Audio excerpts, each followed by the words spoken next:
UGC के नए कानून के खिलाफ बड़ा आंदोलन करने जा रहे सर्वेश पांडे को पुलिस प्रशासन ने किया नजरबंद। दिल्ली में आज होना था बड़ा प्रदर्शन, लेकिन उससे पहले ही उनके घर पहुंच गई भारी पुलिस फोर्स और घर पर ही उन्हें कर लिया गया हाउस अरेस्ट।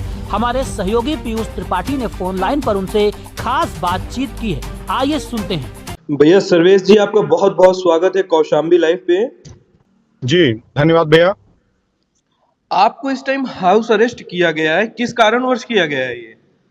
देखिए, आज दिल्ली में एक बहुत बड़ा आंदोलन था जी। और हम सभी लोग काफी संख्या में दिल्ली में जा रहे थे।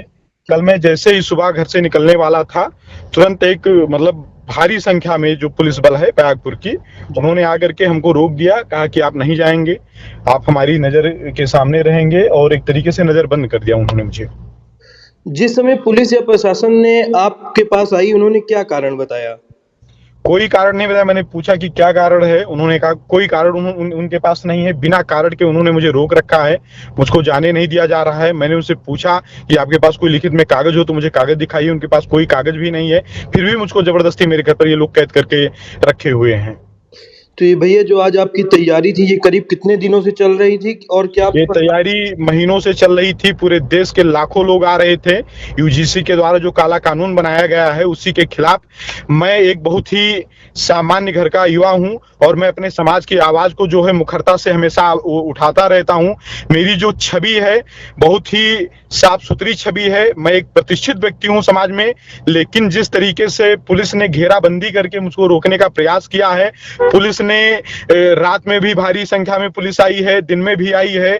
लगातार मेरे साथ एक सब इंस्पेक्टर और एक कांस्टेबल मेरे पास बैठे हुए हैं। मुझको कहीं अकेले जाने नहीं दिया जा रहा है, बराबर नजर रखी जा रही है मुझ पर। तो समझ लीजिए कि ये मेरे अधिकारों का हनन है और मेरे गांव में समझ लीजिए कि एक तरीके से मेरी जो छवि है अपराधिक बना दी गई है। हमारे गांव के लोग यह भी सोच रहे होंगे कि इतनी पुलिस क्यों बैठी हुई है।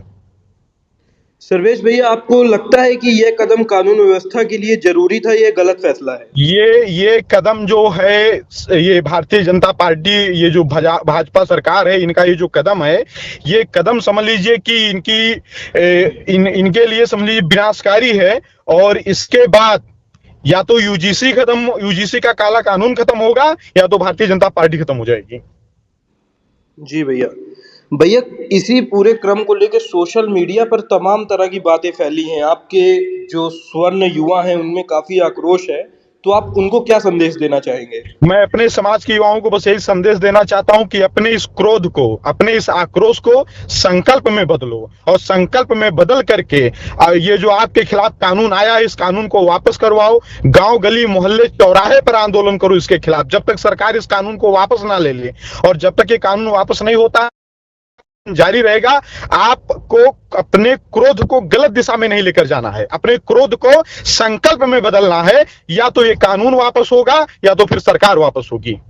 भैया, इस पूरे मामले के बाद आप कानूनी या सामाजिक स्तर पर आगे क्या कदम उठाने वाले हैं? मैं इनसे पूछूंगा कि इन्होंने कैसे मुझको गिरफ्तार किया है। मैं इनके ऊपर कार्रवाई भी करवाऊंगा। अभी तो चलिए, मैं नजरबंद हूं, इन लोगों ने मुझे हिरासत में ले रखा है, लेकिन मैं आगे कार्रवाई करवाऊंगा। और मैं समाज की, देखिए, ये मुझे मेरे शरीर को बंधक बना सकते हैं, मेरे विचार को नहीं। एक सर्वेश पांडे को अगर रोकने का प्रयास करेंगे तो 1000 सर्वेश पांडे, 1 लाख सर्वेश पांडे एक एक घर से निकलेंगे और समाज की आवाज को बुलंद करेंगे। सर्वेश जी, आपने हमें समय दिया, इसके लिए आपका बहुत बहुत धन्यवाद। अंत में मैं आपसे कहूंगा कि एक बार आप अपना पूरा परिचय दे दें ताकि लोगों को इस ऑडियो के बारे में मालूम पड़े। मेरा नाम सर्वेश पांडे है। मैं सौड़ आर्मी संगठन का संस्थापक प्रमुख हूं और मैं सौड़ समाज का नेता हूं और सामान्य वर्ग के हक अधिकार की लड़ाई हमेशा लड़ता रहता हूं।